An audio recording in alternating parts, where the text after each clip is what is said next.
Olá, meus irmãos, meus amigos, mais uma oportunidade de estarmos aqui, sempre grato a Deus, porque sem Ele nada podemos fazer. Estou com o rosto meio rosado, é porque estávamos trabalhando aqui na construção. Eu gravo as mensagens no dia de sábado, então gravando as mensagens a gente acaba ficando ah, preso a datas, né, e dias. Então a gente costuma gravar no dia de sábado. Gravamos uma quantidade e transmitimos aí para vocês.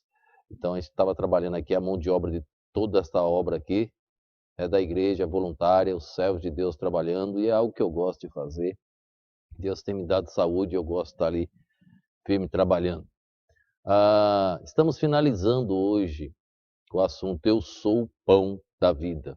Hoje nós vamos falar sobre eu sou relacionado ao verbo ser, e eu vou finalizar com o texto de Paulo de Corinto, que ele fala sobre a ceia, até que venha. Eu vou finalizar com mais uma objeção mostrando que algo que a transubstanciação está incorreto. Não é certo.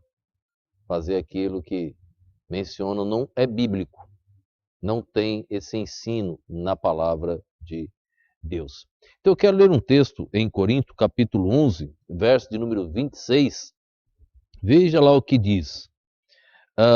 Porque todas as vezes que comerdes esse pão e beberdes este cálice, anunciai a morte do Senhor, até que venha. Guarde esse finalzinho do verso, até que venha. Eu vou finalizar a última sobre o pão também. Amanhã nós vamos começar sobre a luz.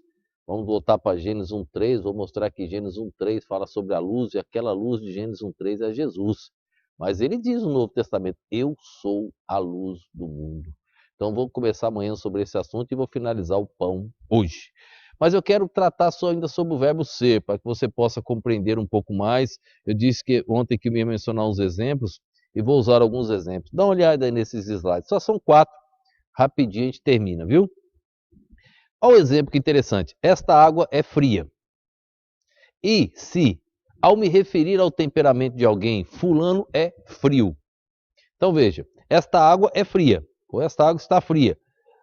O temperamento de fulano é frio. Uma das maneiras que eu estou falando é o verbo ser literal. E outra, uma linguagem figurada. Até coloquei no slide. O primeiro caso, o verbo ser, foi empregado literalmente. E no segundo, em sentido figurado, o verbo ser significar. Não existe o vocábulo hebraico. E, em seu lugar, emprega-se o verbo ser. Nós não temos em hebraico. Quando você encontra lá em hebraico, o verbo conjugado, você não tem lá em cima. Você vai olhar o texto em hebraico, de onde veio esse verbo aqui? Ó? Você não tem. Então, nós encaixamos no hebraico. E algumas outras línguas também, tá? Então, o verbo significar não existe no vocabulário hebraico. Lembrando que foi o maior contexto literário da Bíblia, o Velho Testamento. E em seu lugar emprega-se o verbo ser. Também em nosso português, em algumas figuras de linguagem, emprega-se o verbo ser, no sentido de significar ou simbolizar. Presta bem atenção nisso, significar ou simbolizar. Ao longo da literatura bíblica, encontra-se com frequência o verbo ser, no sentido de significar. Vejamos alguns exemplos. A mulher virtuosa é a coroa do marido. Provérbios 12:4. A mulher virtuosa é a coroa do marido. É evidente que a coroa simboliza a mulher quando preciosa em virtudes. Não precisa de um exegese para explicar isso aí. Não precisa. É evidente que a coroa simboliza a mulher quando preciosa em virtude. Creio que qualquer um dos leitores pode compreender isso. Vejamos outro exemplo para melhor esclarecimento.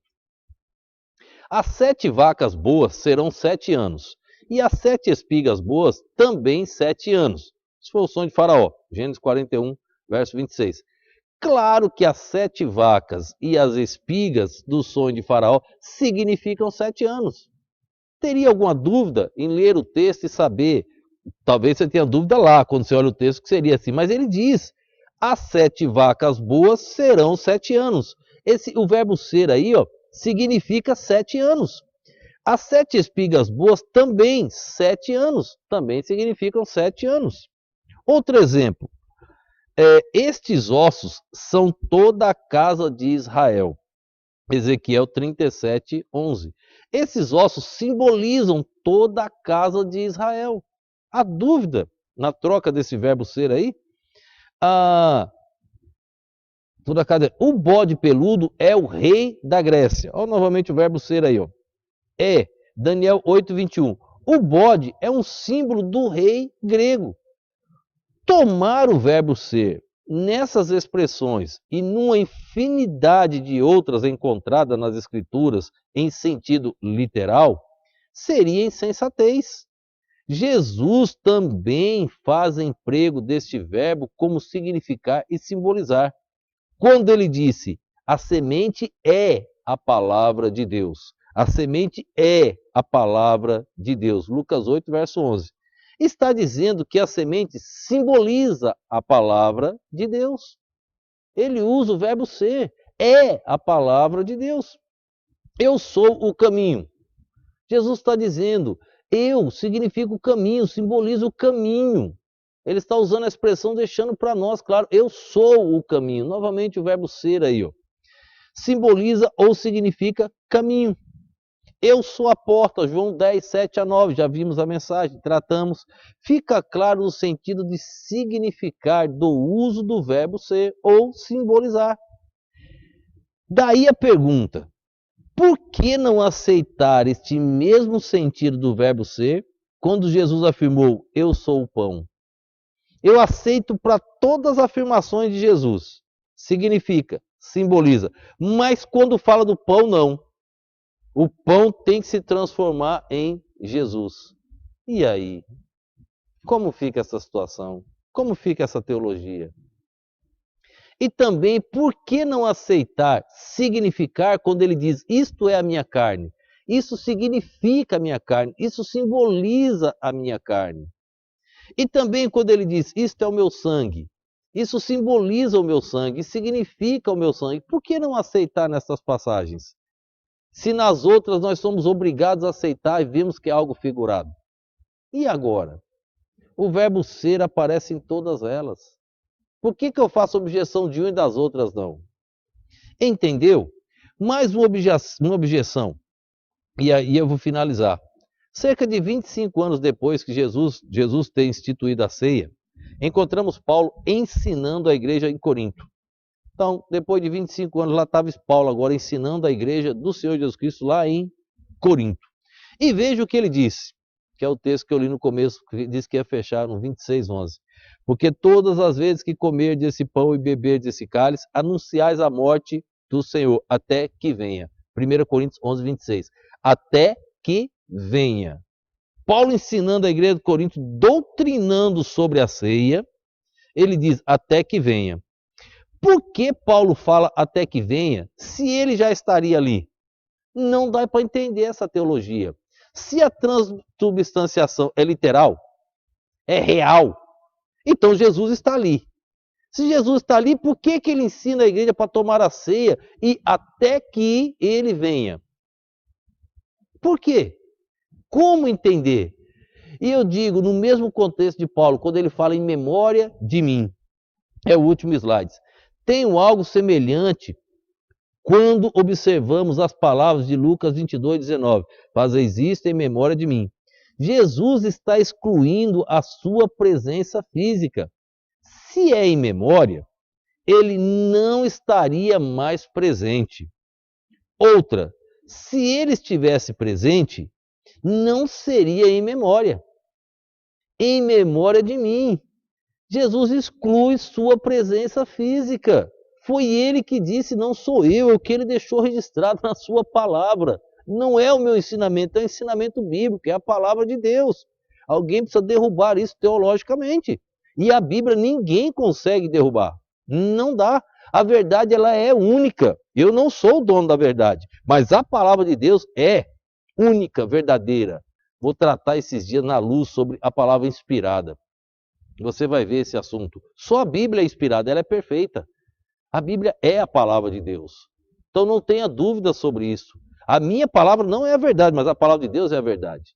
Só existe uma verdade, não existe duas. A minha de alguém pode estar errado, agora a de Deus não. Então o que eu gosto de ensinar é a palavra de Deus. Mas pode alguém ensinar a palavra de Deus distorcido? Pode, muitos estão fazendo isso. Você precisa conhecer a Bíblia para que ninguém venha te enganar. E aí você nunca será enganado se você conhecer a palavra de Deus. Como fica o texto inspirado das Sagradas Escrituras agora, em memória de mim, né? Espero ter conseguido despertar o caro irmão e amigo. Sempre estudar mais a Bíblia e não simplesmente aceitar qualquer doutrina que vinha a ser ensinada. No decorrer da história, muitos tentaram distorcer as Sagradas Escrituras, mas ao mesmo tempo, sempre houve um grupo pequeno que mantém o alimento da fonte verdadeira e sempre prontos a responder aos questionamentos errôneos. João 6 não fala sobre ceia. Comer a carne e o sangue é uma linguagem figurativa. Beber o sangue não é uma linguagem literal. Eu sou o pão da vida. O verbo ser figurado simboliza, significa. Então precisamos tomar cuidado com estas passagens. Dobrar o joelho e perguntar ao Senhor. Jesus, como pão da vida, já veio. No passado eles se alimentaram do maná e morreram. Do pão da vida não. Você tem vida eterna. Se alimente deste pão, se entregue a Jesus Cristo, sua vida será totalmente diferente. Uma decisão muda tudo. Uma decisão muda o amanhã. Uma decisão muda o futuro. Uma decisão muda o rumo da nossa vida. Tomar a decisão de seguir Jesus, se entregar a Ele, você toma a decisão de estar livre do inferno. Todos os méritos são de Jesus, mas você toma a decisão de estar livre do inferno. Tome essa decisão hoje. E você, crente em Jesus Cristo, sem estudar a Bíblia, as pessoas vão te enganar. Não deixe, não permita. Busque mais e mais nesta palavra. E você assim verá a glória de Deus, as maravilhas do Senhor. Cresça espiritualmente. Não seja caranguejo andando para trás. Vamos em frente, como diz Paulo, caminhando para o alvo. Temos que ter um alvo. Sem um alvo, nós vamos desistir. Pense nisso. Que Deus abençoe cada um que está ouvindo e assistindo estas mensagens. Vamos orar. Obrigado, Pai, por esse momento especial. Obrigado por mais uma vez, ó Deus, poder ensinar a Tua palavra. Abençoa a partir de amanhã, Deus, a continuidade sobre a luz, que eu possa ser um instrumento nas Tuas poderosas mãos para assim alimentar o Teu povo. Eu te peço no nome e no poder do nosso Senhor e Salvador Jesus Cristo. Amém.